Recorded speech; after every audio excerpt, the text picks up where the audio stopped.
You might remember us, the ones in the red shirts. We can't afford guns being the leading cause of death for children and teens in this country. Whether you're Republicans or Democrats, you can't look away. We're not going to shut up until we get the change we deserve. Thoughts and prayers are no longer enough. We need to take action now. You didn't get this far by saying you can't. You didn't get this far by just being mediocre. You moms demand action, and that's what we demand. Welcome to Movement Builders, a show about the people ending gun violence in America. All of us. I'm Kaylin Ford. And I'm Nikita McDaniel. Y'all, today's conversation is something special, but it also covers some heavy topics like firearm suicide. So please take care of yourselves while you're listening. We're going to be talking to Melody Geddis McFadden, a longtime Moms Demand Action leader, survivor of gun violence, and a powerhouse advocate who never stops working to make the world a better place. Melody does this work in honor of her mother, Patricia Ann, her niece, Sandy Patrice, and her granddaughter, Kay Miel McFadden, all of whom were taken by gun violence. And she fights every day to make sure not one more family has to experience the pain and grief hers has. Melody is based in Greenville, South Carolina, and she is the founder of Survivor Smiles, which supports survivors of gun violence when they need it most. She's also a military veteran, a faith leader, and a proud member of the Everytown for Gun Safety Veterans Advisory Council. Yes, and we're excited to hear more about that because we know veterans play such a vital role in our movement. They are credible messengers when it comes to gun safety. And as we heard in our episode about Everytown Support Fund's Train Smart program, they live by the pillars of safety, training, and accountability. But we also see this country failing its veterans. An average of 4,600 veterans die by firearm suicide every year. Nearly 13 people a day, y'all. Many veterans struggle to get the health care and support that they need. And yet, we've seen this administration cut resources that they depend on and make it harder for folks to get help. At the same time, we know change is possible. In fact, there's a bill in Congress right now called the Saving Our Veterans Lives Act that would offer free gun lockboxes and secure storage information to any veterans who request it. This is just one step forward we could literally take right now to better support veterans, and we are doing all we can to make this legislation a reality. And in honor of Veterans Day, we're going to dive deeper into what our movement is doing to support veterans like Melody and how veterans like her are using their unique expertise and voices to help advocate for gun safety in their communities. Before we get into today's episode, we want to remind folks that help is always available. If you are a veteran in crisis or you're concerned about a veteran in your life, free, confidential support is available by calling the Veterans Crisis Line at 988 and pressing 1. By texting 838-255, again, it's 838-255, or chatting online at veteranscrisisline.net. Again, it's veteranscrisisline.net. Yes, we cannot emphasize enough. Please take care of yourselves while listening, y'all. And with that, we're honored to welcome Melody to Movement Builders Podcast. Melody, I have known you for quite some time, and we've been in this fight together for a long time. Before we get started, I want to take a moment to honor your loved ones who have been taken by gun violence.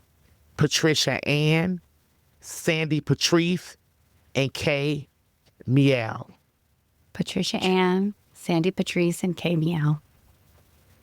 Thank you so much for that. Yes, anytime. I will always hold space for you. We will always hold space for you, Melody.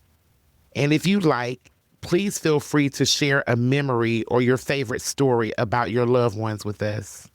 First of all, Kaylin and Nikita, thank you so much for having me today. It is such a privilege, and it's always an honor for me to take time to let the world know about my loved ones and why I do this every single day and why I'm in this fight. The reason I'm in this fight is because my mother was taken in senseless gun violence when I was 17 years old. And it was such a just life-changing event that I can't tell you. She was shot and killed in front of my 3 little sisters who were very young. And they were present. Their lives changed forever. From that moment forward, had the burden cast upon me, and not a burden, it was more of a responsibility cast upon me to help take care of my little sisters. So I went into the military. I helped my grandmother take care of them. We did the job together so that we could raise beautiful young women, which we did, and honor my mother in the process, because she didn't deserve to be taken from this world. It is Domestic Violence Month recently, so we want to also say that she was living in domestic violence and she was taken in senseless gun violence. And I can't not let that moment pass without mentioning and reminding women that they should, although they live those situations and it's difficult, leave and live and leave safely. My middle sister, Sabrina, she had 1 daughter, Sandy Patrice, after a long line of boys. I had 4 of my own. And then my sister brought Sandy home from the hospital right to my house and to my heart. And so Sandy was such a gift and such a blessing. She was a beautiful, kind, sweet girl. Her voice was soft and just kind to everyone. And she was hardworking and just wanted to do good things for the world. And Sandy and her cousins went to Myrtle Beach several years back, and they were going for the day during Black Bikers Week, and they wanted to watch the motorcycle parades. Young people ought to be able to go to the beach and have a good time and come home to their families. But that day, Sandy didn't get to come home. Going to the beach for sun and fun is the way it's supposed to be. But that day, a fight rung out and 3 young people were shot and killed, and a 4th young man was shot and he lived. It, again, changed my family's life. But we had to do what we had to do. So I joined the fight with Moms Demand Action and Everytown. And at that time, I'd been doing advocacy work on my own and with several small nonprofits ever since I was 17 years old. But at that time, I joined a group of people who had the same mindset that they wanted to make a change. And that changed everything because it opened doors so that I could help the world know about my loved ones and help the world know that we don't want anybody else to understand. My granddaughter, her name is Kiana Miel, and her name that she calls herself is K Miel. She said that's her fierce name. It's very fierce. I love it. Yeah. I love it too. Yeah, she had it painted on the bedroom wall. K Miel. So we honor her with that. But she was out with me ever since she was a baby doing this work. She was about 5 or 6 years old. And when I went to rallies and prayer vigils and meetings, she was right there with me because she'd lived with me since she was a small baby.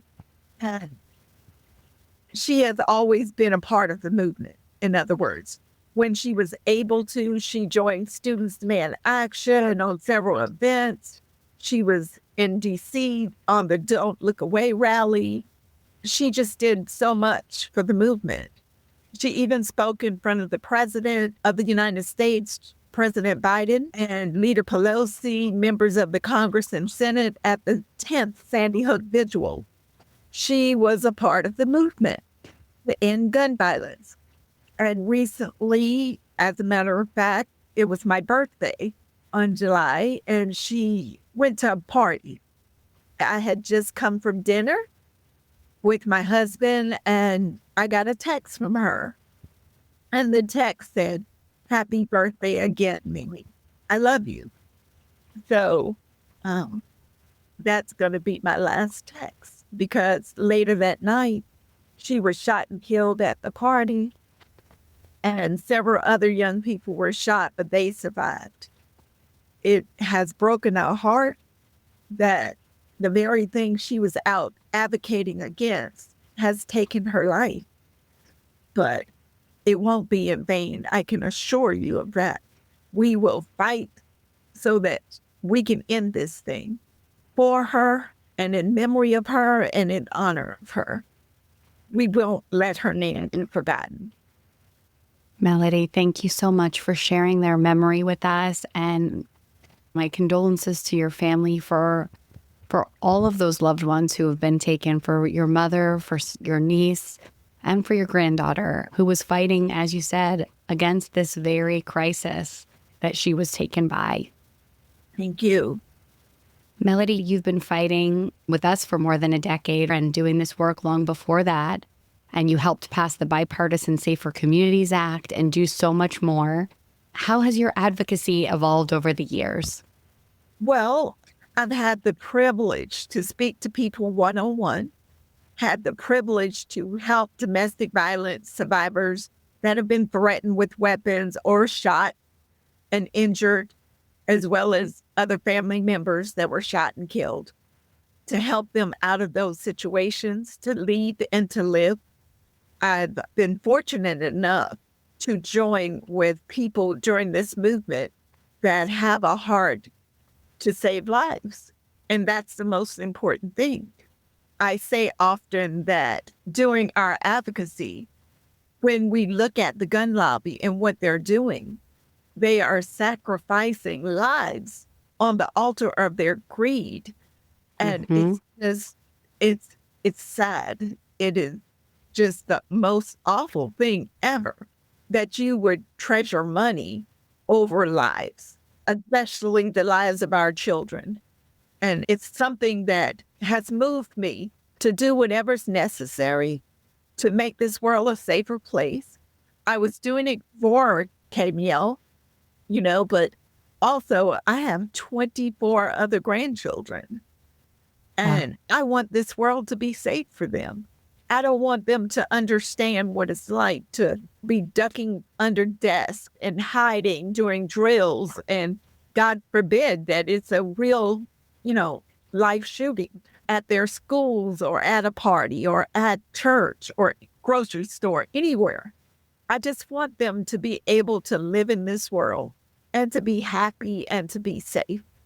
And so the work that I do has gone from one-on-one to community centers, to vigils, to schools, to the stage of the DNC last year. It was my privilege to speak there and to tell my story. And then now, to do the work that I do with the Veterans Advisory Council all over the country, to tell people what it's like to see veterans out here committing suicide after they have given their lives, raised their hands, sacrificed time with their families. And so the work that I do is personal, is serious, it is needed, and absolutely necessary. It is my life's work. It's what I've been called to do. Melody, thank you so much. Melody, you are so powerful. Thank you. Yes, I'm constantly in awe of your beauty and your strength, Melody. Ever since I met you, I didn't want to meet you under these circumstances. Yet we are here together, and I'm very thankful for that, to have you in this fight. Today, we're also talking about the role of veterans in our movement. And we know that you have a lot of experience in that regard. Tell us a little bit more about your time in the military and what it taught you about gun safety. Absolutely. The reason I went into the military is because of gun violence. The reason I went into the military is domestic violence, gun violence, and it took my mother. Then we had 3 children to take care of, my grandmother and I. So instead of going to college, I went into the Army. And it was good because it opened doors that I had never even thought that I would want to go through. But they have enhanced my life with discipline, with strategy, with the way that I plan, the way that I adapt. They have given me so many skills I have to treasure now. It's made me into the woman that I am. A part of it has really implemented that, and I'm grateful. I traveled all over the world, including being stationed at NATO in Shape, Belgium. Wow. I have sat at tables with presidents and prime ministers and kings and queens, and I don't see that I would have had those opportunities coming from a small town in South Carolina. You know, it was a life-changing thing. The profession that I chose in the military was military police investigations. And I wore civilian clothing a lot. I didn't put on a uniform except for special occasions and such. But I had my weapon with me 24 hours a day. I also, while I was in the military, had children. I had 2 sons while I was active duty. I take my weapon home with me. And by the way, my husband was a military police officer for traffic control. So he had weapons as well. We were responsible weapon owners in the fact that we secured our weapons every day when we got home into gun safes. I had small children, and in no way did I want them to have access to them. I never once thought that it would be okay to put my weapon in my bedside table. Right. You know, I didn't think that that would be more convenient for me because children are curious. They want to know. They might see you putting away something and you didn't even realize that they saw it. And later on, they go to investigate on their own. And I never wanted to have that opportunity. So we kept them under lock and safe. And the ammunition was stored separately away from the weapon. And it was always important to me. So that responsibility, that training, that safety, that accountability was ingrained into me from the military. A lot of people in the military, they didn't take their weapons home. They had to go to the armory and check out the weapon. When they brought it back, they had to clear the weapon in the gun barrel to make sure all the bullets are out of it. Then they passed it into the armor and they passed their ammunition in separately. Right. That is the way it was done. It is the way you're trained, the way that you are taught to do it. So military people tend to have that training already ingrained, and we don't even have to think about it. We know how to do it responsibly. And that's so valuable because I know that you were part of the team that helped create Train Smart. And we were really fortunate to have on the podcast with us a couple episodes ago, Chris Marvin, who's also a member of our Veterans Advisory Council, and Bianca Martinez, who's one of the trainers on Train Smart. And bringing those pillars of safety training and accountability that you learned in the military to civilians is so needed right now. Tell us a little bit more about what it was like to work with other veterans to make this program and how you're feeling now that it's been rolled out for a couple of months now. Chris is so great. He is smart, he is intelligent, and he's just been a marvel at putting all of this in place. We are so grateful that he leads the Veterans Advisory Council with style. He's always looking out for the next thing that he can do to save veteran lives and to put things in place to make the lives of veterans even better. I am so grateful to be on the team with him. And Bianca I'm in awe of the training that we just went through recently, and to see them instruct even past military members. They still gave such great instruction and they were so safe.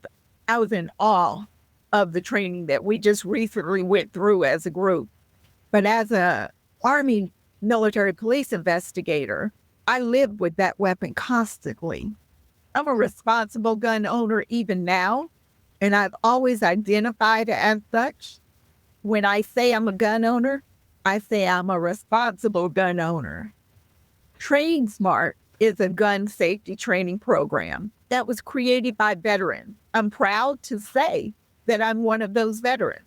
The program addresses the need for comprehensive firearm training, covering topics from pre-purchase, considerations to safe operation, marksmanship. In my opinion, this program supports the curriculum of Be Smart, thereby ensuring that the firearm owner is safe, is responsible, that weapons are stored safely. Train Smart aims to provide Americans and all of us with the facts that are needed to be safe, to be trained, to be responsible gun owners. A lot of people have misunderstood why veterans are about this program. Well, we're about this program because so many people buy guns for protection and they in the gun safe, or they put them in the bedside table. Yes. And then you pull it out and you're not trained properly and you unintentionally shoot someone that you love or shoot yourself. Right. And it would be so much better if you knew how to handle the weapon that you're going to purchase or that you already had. So many people purchase a weapon and they put it in a gun safe, and 10 years later, they need to use it. And they don't know how to use it responsibly. This is training from people that have the same mindset that you do. We want to save lives. We want to end gun violence. We want to make sure that people are responsible and that there are no unintentional shootings or suicide. We are on your team. We are part of the team. Thank you for being part of the team, Melody. We know that suicide prevention is a huge part of this work and that veterans are more likely than non-veterans to die of firearm suicide. How do you advocate as a veteran and survivor for this issue? Thanks for the question. It's such an important one. I just spent a lot of time with members of the Veterans Advisory Council, and these veterans and I have had the discussion. How can we save lives? And I think there's such great ideas. One of them was, if your partner, your person, has a weapon and they're having a crisis, they ought to be able to say to you as their buddy, because we call them battle buddies when you're in the military. You call your battle buddy when you're having a struggle, and you tell them that they have your back. So if you're having a struggle, you ought to be able to call your battle buddy and say, can you hold my weapons until I feel better or until I get the treatment that I need? Can you take care of them?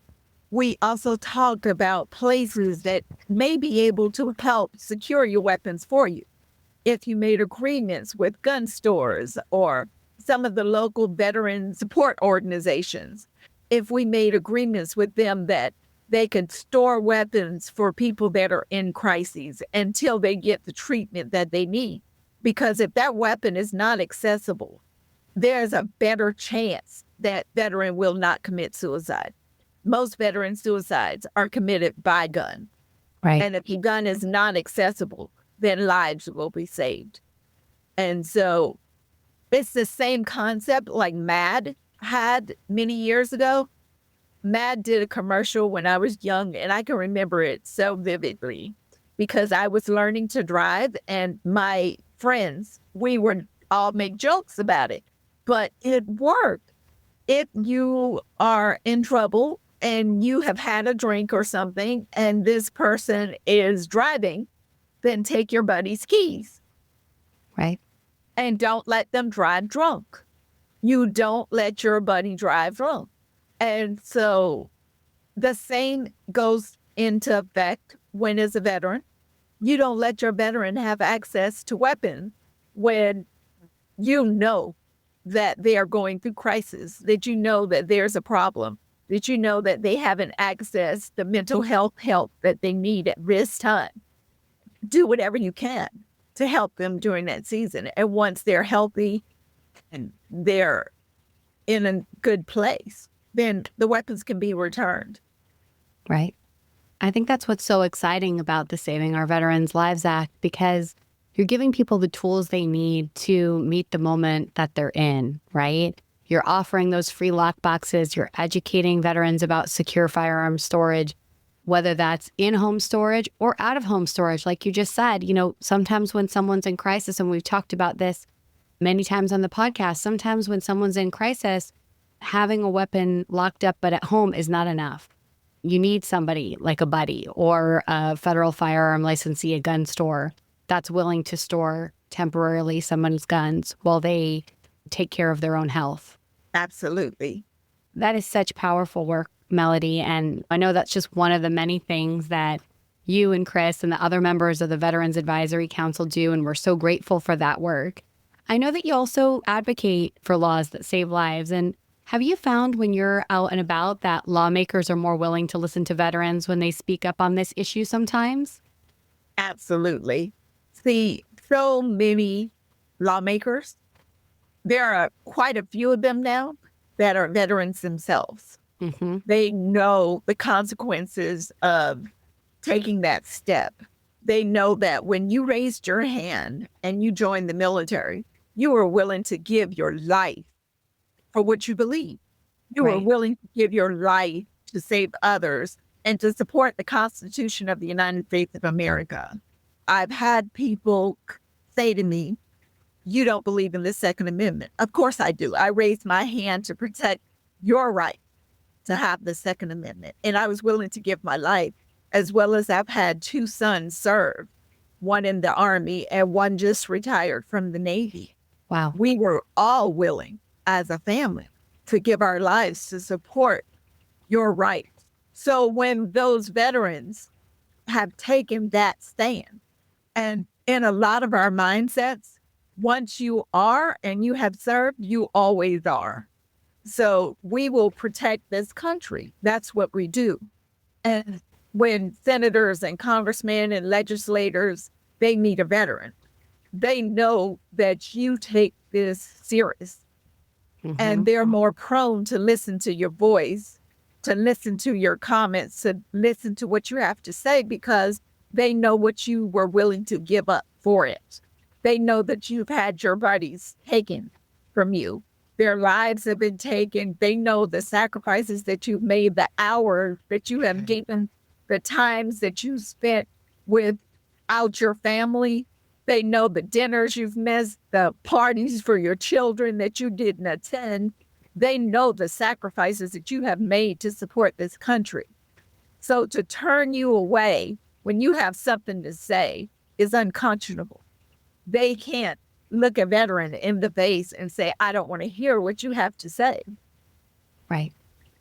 We have been able to open doors that when people didn't want to listen, they have to listen, because we gave you the right to have the office that you have. And you're here to serve the people. We are the people.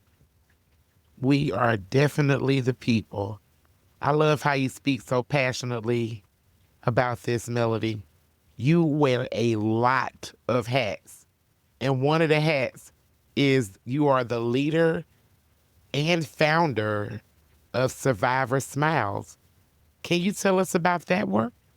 Survivor Smiles is a project of passion for me.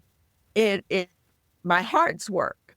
It is work that I started after my niece Sandy was taken. I had been working with a lot of young people that were taken around the country, and especially here in South Carolina. And when those young people were taken, a mother, she told me this story, and it broke my heart. She had been going to the cemetery regularly. Of course, when her son was taken, she did not expect him to be taken that young. And she didn't have all the money that she needed to buy a headstone for him. So she had been sitting on the grass at the cemetery and putting flowers out there on a regular basis. It turned out that the cemetery worker. He was a very old man. He was retiring. And he came over to her when he saw her out there and asked her why she had been doing that, sitting under this tree every day, and why she was leaving flowers there. And she was putting flowers on her son. And he said, there's no one buried here. So during the funeral service, apparently her eyes had seen the oak tree, and she thought that's where her child was buried. And since she didn't have a marker for him, that's what she had concentrated on. So Survivor Smiles was born, and we were able to buy a headstone for her son and put it in the grave so she would always come and put her flowers in the right place so she could visit her child and know that he was there. We have purchased over the years well over 250 headstones for young people. Wow. We know how difficult it is, me being a survivor myself, looking at my sister on holidays, especially during the Christmas and Thanksgiving holidays, and to know that there's a person missing from the table, that there's a person not here. And just even leading up to it, because Sandy was born in November. And because she was born in November, that's right before Thanksgiving, my sister's already looking down towards that time, and going into Christmas is even harder. Yes. So I thought one year that I would give her a container full of items, and I asked her every day to reach her hand in that container and take an item out and let it encourage her.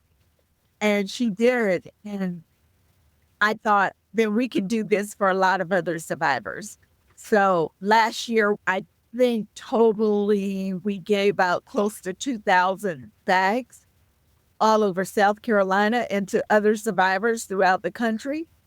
Our theme is every smile is a win, you know, because we're not looking at getting through 30 days. We're looking getting through this next few minutes, this next hour. Right. If we can get a smile, if we can get something to hold on to, something to encourage you through that moment, to get you to the next time, then we win.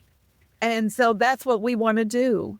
We were able to give out a calendar, a booklet in there, and that booklet had young people that had been taken.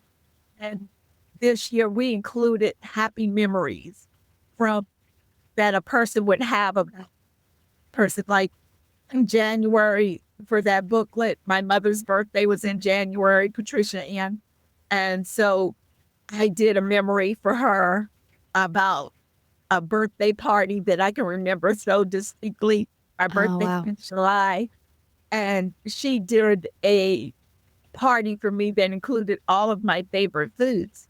And I like roast. And so she had this picnic table with all this barbecue and other stuff on it. But she had a big, Yes.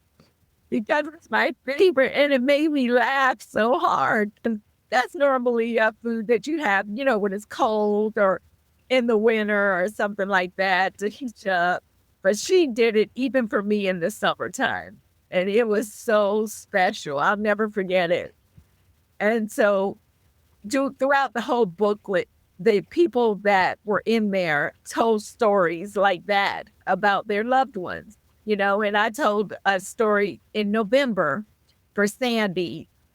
Sandy bought a white dress and she was just coming into her young womanhood. And I say that because she was 22 when she was taken from us. And she bought this white dress months before she was taken. And she was spinning around in the living room with the dress on. And she said, "Auntie, I feel lovely. I just feel lovely." And I can just see her spin, because you see the little girl that spins around and fans out her dress. Yeah. But you also see the young woman that's now a grown-up, that's coming into all of her beauty and to all of her strength and to all of her power. And so it was such a moment for me. And it brings me great joy to think of her spinning around, calling herself lovely. And so that booklet contained moments like that. It gave everyone a kind of peek into what makes us happy about our loved ones that have been taken. And included in there were things like there was a clothes peg, and it had a little piece of string, and it said, "Just hang on." And a lady actually told me this. She put it in her purse, and she pulls it out at work when she's having a moment, because they don't understand that although her child's been taken years ago, that moment may wash up on her. It just may come. And she'll pull it out and hold it in her hand to remind her to hang on. She's going to get through this, because the string has a knot tied into it. And to let you know that you're not going to slide away. You're going to just hang on. You're going to get through. And so it was all kinds of items inside there to encourage, to uplift, to bring a smile, to just get them through the moment. And Survivor Smiles is especially potent for me this year, because every single year since we started it, Mielle's been there with me. She's been helping. She's been cutting. She's measuring with me. She's been a part of every step of it, giving me ideas. No, the young people are not going to like this, because we do Students Demand Action bags. We also do veterans bags, because in veterans bags, we put, especially for the homeless ones and such, we put dried food, and we also put socks and handkerchiefs, other things like that might not be easily accessed for them. Right. And so she was such a voice into that this year we're going to honor Mielle. We're going to honor Mielle throughout Survivor Smile, because I can't, people have been asking, you don't have to do it. We know you've been through a lot this year. We know it's been hard. Don't put yourself through that. Well, guess what? I can't not honor her after she's honored so many. Yeah. That's right. She's done thousands of those bags. She's helped me do boxes, bags. She's done so much work. So this year I have to honor her with Survivor Smiles. Melody, I tell you, you just keep going and keep going. I got to do this to you, though. The next question is one that we ask all of our podcast guests. And I definitely am going to ask you, because you are doing a lot. So it's extra important that you take care of yourself. How do you take time to take care of yourself while you're doing this very important work? Self-care is essential.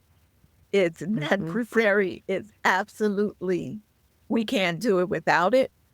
I am a person that knows for a fact, if you don't refill your cup will run empty. So in order to give others, you have to refill yourself as well. And I love going to the water. It's something very special for me. Even if I'm just there to look at the water, a little bit of lake, a river, a beach, I love the water. It does great things for refreshing me and helping me look out. I am a great reader. All the days of my life, I can't remember going to bed without reading. That's me too. You were part of my book club. Absolutely. Melody traveled all the way to Winston-Salem, North Carolina to be a part of the book club. I love that. Oh my gosh, I'm jealous. I want to be part of that book club. And the other thing I do is I do a lot of arts and crafts, but I do arts and crafts with intention. Yes. Self-care for me tends to be things that relax me, things that help me just calm myself. And it also pours into me to do for others. So I find that I love to crochet. I always have. And I was doing it from a very young child. And I make hats and blankets and baby clothes and all kinds of good things. And one year I even made angels, and we put them in the Survivor Smile. And we also made hearts one year, and we put them in there, and so people could just hang the heart from a mirror or in a window to see something bright and know that someone thought of you and someone wanted to do something to remind you that you're loved and that we're thinking of your heart. That is so beautiful. And I'm from Newtown, Connecticut, and on the 10th anniversary of the shooting at Sandy Hook Elementary School, someone had made beautiful little crocheted green hearts and left them at the different houses of worship in town. And I actually have one of them right here with me on my desk. So those are special. They're really special. Thank you. I am so happy that it makes a difference. And, they remind people that they're being thought of, because at that event, when Miel spoke, it changed everything, for her. It gave her a new passion. It lit her fire. It made her even want to do more for Survivor Smiles and for the movement itself to end gun violence. And so she looked at Students Demand Action with a new passion. And so this year, we're going to do even more to honor her and to honor all those that have been taken by senseless gun violence or injured. And we're going to honor them and uplift them and hopefully bring some smile in their memory so that we can all win. Yes, Survivor Smiles. Thank you so much, Melody. Before we go, is there anything else that you wanted to share with our outstanding volunteer leaders, team members, and our community partners? I just want to say thank you. Thank you so much with my whole heart for all of the work that is being done, that is done to end gun violence. I want to say thank you, because every single day, even to those that are not necessarily survivors, what you do to honor the people that have been taken from me, it matters so much. And your sacrifice, your money, your time, your energy, your heart. I am just grateful. I am grateful. And I ask that you continue on, keep going, and that we all stay on this team to end gun violence, because we're going to do it. Yes, we are. Yes.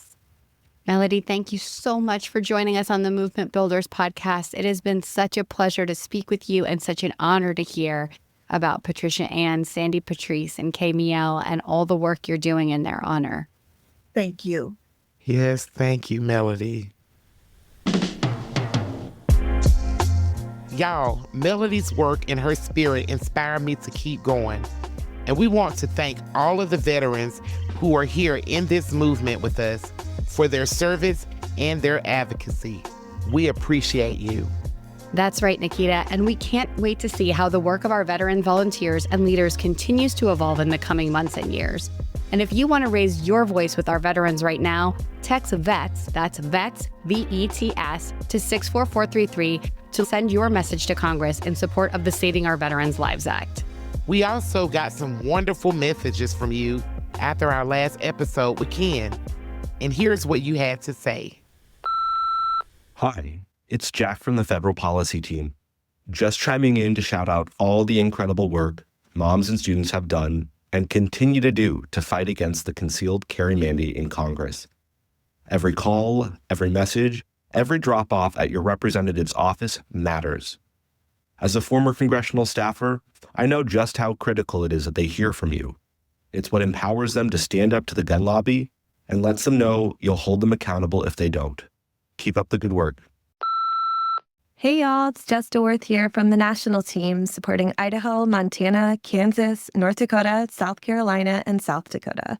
I want to shout out all the volunteers that are showing up to support our community partners right now as they stand in the gap for the folks that they serve. It's important all the time, but especially now, to show up for our neighbors, and I'm so proud to be in this movement alongside you all.